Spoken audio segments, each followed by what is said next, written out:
On retrouve Gulliver Krag, notre correspondant à Kiev. L'armée russe semble connaître des difficultés, notamment autour de la capitale. Mais quelle est la part réelle de ces difficultés et quelle est la part de maîtrise stratégique?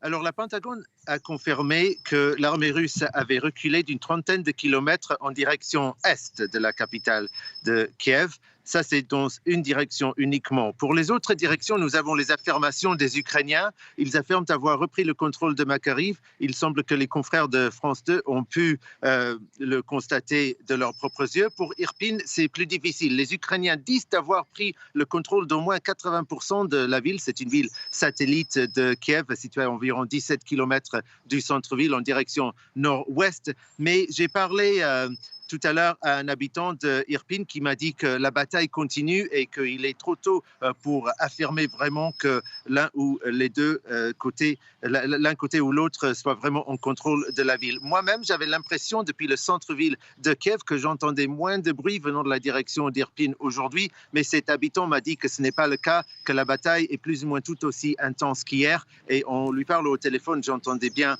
les bruits de l'artillerie derrière. Les Nations Unies disent qu'il y a un risque de famine dans toute l'Ukraine, notamment à Mariupol, ville martyre. Qu'en est-il?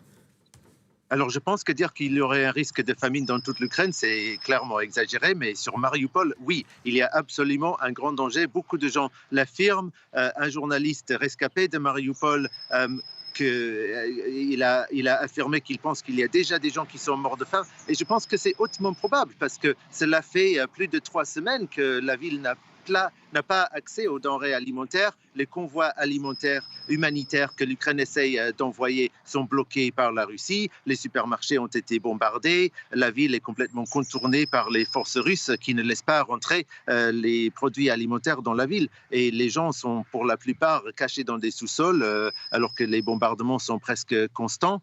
Donc je pense que le risque qu'ils n'ont pas assez, c'est déjà absolument clair qu'ils n'ont pas assez à manger. Vous avez aussi vu ces images, je pense qu'on a transmis sur France 24 de cette queue énorme de personnes qui ont réussi à sortir de Mariupol et qui maintenant faisaient la queue pour acheter de la nourriture. On voit très bien qu'ils ont très faim.